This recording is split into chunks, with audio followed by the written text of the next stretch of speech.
নিজের জীবনে অমৃতা মার্শাল আর্টের ট্রেনিং করেছিল তার কারণ তার দুর্বল শরীরকে সে সবল করতে চেয়েছিল।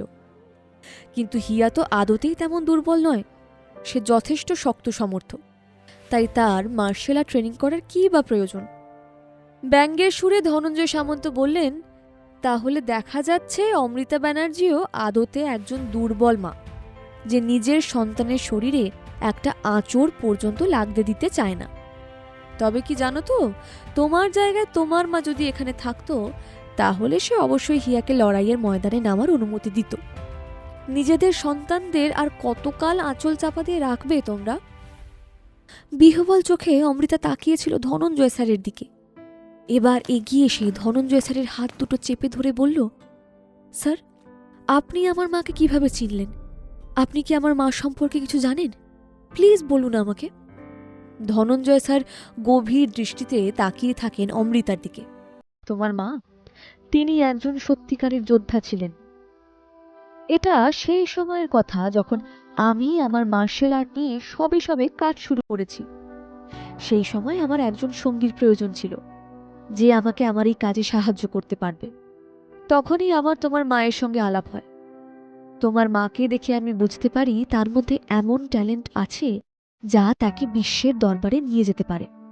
কিন্তু দুঃখের বিষয়, তোমার মাও তোমার মতনই ছিলেন। হঠাৎ করে একদিন হারিয়ে গেলেন তিনি।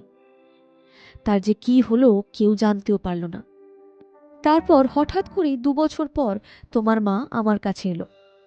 আমাকে বলল আমি যেন তার মেয়েকে নিজের শিষ্যা বানাই, এমনভাবে তোমায় শিক্ষা দিই যেন জীবনের বড় বড় প্রতিদ্বন্দ্বিতার মুখোমুখি হতে পারে তার মেয়ে। আমাকে তোমার সম্পর্কে অনেকগুলো কথা বলে গিয়েছিল। আর একটা অদ্ভুত কথা বলেছিল জানো, বলেছিল ও নাকি বেশি দিন বাঁচবে না। ওর নির্দেশ অনুযায়ী তোমার কাছে পৌঁছতে পৌঁছতেই অনেকটা সময় লেগে গেল। তার আগেই ও চিরতরে চোখ বুঝল। ধনঞ্জয় স্যারের কথা শুনতে শুনতে অমৃতার দু চোখ জলে ভরে উঠল। ধনঞ্জয় স্যার বললেন, না, একদম কাঁদবে না। তোমার মা একজন যোদ্ধা ছিলেন, তার জন্য চোখের জল ফেলা একেবারেই উচিত নয়। তার জীবনের পরিধি ছিল ছোট্ট, কিন্তু সেই অল্প পরিধিতেই সে জীবনের অনেক কিছু দেখেছিল, নিজের সব দায় দায়িত্ব পূরণ করেছিল। অনেক অভিজ্ঞতায় ভরে উঠেছিল তার ঝুলি। তবে হ্যাঁ, এটা তুমি বলতে পারো যে নিজের জীবনে একজনকে সে হার্ট করেছিল। চোখের জল মুছে অমৃতা বলল, কার কথা বলছেন স্যার? তুমি কলকাতার ব্যানার্জি পরিবারের নাম শুনেছ? অমৃতা ঘাড় নেড়ে জানালো সে শোনেনি। চেয়ারে হেলান দিয়ে ধনঞ্জয় স্যার বললেন, কলকাতার ব্যানার্জি পরিবার ছিল সেই সময় সবচেয়ে প্রভাবশালী পরিবার।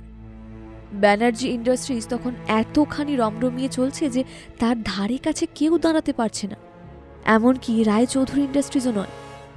এখন রাহুল রায়চৌধুরী যেভাবে রায়চৌধুরী ইন্ডাস্ট্রিকে উন্নতির শিখরে নিয়ে গেছে, সেই সময় রায়চৌধুরী ইন্ডাস্ট্রিজের যিনি মালিক ছিলেন তিনি তত দক্ষ ছিলেন না। অন্যদিকে ব্যানার্জি ইন্ডাস্ট্রিজ তখন সামলাচ্ছে অর্জুন ব্যানার্জি। তীক্ষ্ণ বুদ্ধি বলে কর্মঠ অর্জুন যেভাবে এগোচ্ছিল, তাতে কিছুদিনের মধ্যেই ব্যানার্জি ইন্ডাস্ট্রি শুধু কলকাতা নয়, সারা ভারতবর্ষের সেরা কোম্পানিতে পরিণত হতো। এই অর্জুন ব্যানার্জির সঙ্গে তোমার মায়ের বিয়ের ঠিক হয়। আমি যখন শুনেছিলাম তোমার নাম অমৃতা ব্যানার্জি, আমি ভেবেছিলাম তুমি হয়তো অর্জুন ব্যানার্জির মেয়ে। কিন্তু পরে জানতে পারলাম তোমার বাবার নাম প্রদ্যুৎ ব্যানার্জি। এটা জেনে আমি সত্যি হতাশ হয়েছিলাম। ব্যানার্জি ইন্ডাস্ট্রিজ সেরার সেরা হবার পথে পা বাড়িয়েছিল, কিন্তু পারেনি। আর তার কারণ তোমার মা। আমার মা? আমার মার জন্য কেন? তোমার মা চলে যাবার পরে অর্জুন ব্যানার্জি ভেঙে টুকরো টুকরো হয়ে যায়। ব্যবসা পরিবার কোনো দিকেই যেন আর সেই রকম তার কোনো মন ছিল না। ব্যানার্জি ইন্ডাস্ট্রি লসের পর লস খেতে থাকে। অন্যদিকে রায়চৌধুরী ইন্ডাস্ট্রিজ তখন একটু একটু করে বড় হয়ে উঠছে। তারপরের ঘটনা তো তোমার জানাই। রাহুল যবে থেকে রায়চৌধুরী ইন্ডাস্ট্রিজের কর্ণধার হয়েছে, তবে থেকে আর রায়চৌধুরীদের ফিরে তাকাতে হয়নি। এখন তো সারা ভারতের সেরা কোম্পানিগুলোর একটা হলো রায়চৌধুরী ইন্ডাস্ট্রি। চোখ বড় বড় করে হাঁ করে অমৃতা শুনছিল ধনঞ্জয় স্যারের কথা। ধনঞ্জয় স্যার বলে চলেছেন, ভালোবাসায় এত বড় প্রতারণা অর্জুন মেনে নিতে পারেনি। কিছুকাল পরে ও ব্যবসা থেকে সরে যায় আর নিজের ভাইপোকে ব্যবসার সমস্ত দায় দায়িত্ব দিয়ে একা থাকা শুরু করে। কারোর সাথে কোনো যোগাযোগ রাখে না, বিয়েও করেনি, আর একদম একা থাকতে পছন্দ করে সে। অমৃতার খুব খারাপ লাগছিল অর্জুনের কথা শুনে। আরও খারাপ লাগছিল এটা ভাবতে যে তার মা কাউকে এভাবে ঠকাতে পারে। কিন্তু মা এমন কেন করেছিলেন? হঠাৎ মনে পড়ল তার মার ফার্মা কোম্পানির নাম অমৃতার্জুন ফার্মা কোম্পানি। কোম্পানির নামের মধ্যে একদিকে রয়েছে অমৃতা, অন্যদিকে অর্জুন।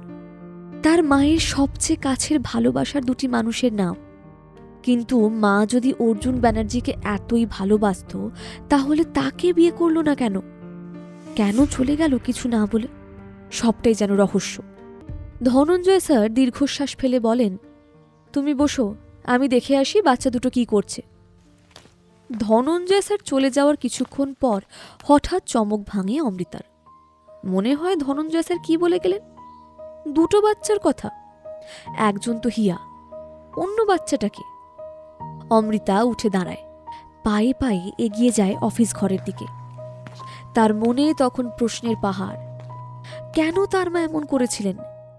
সত্যি কি স্নিগ্ধা প্রতারণা করেছিলেন অর্জুনকে? তাই যদি হবে, তবে কেন তার নামেই নাম রাখলেন নিজের কোম্পানির? পর্দা সরাতেই চমকে উঠল অমৃতা। আর্য আর হিয়া কি ধরা পড়ে গেল অমৃতার কাছে?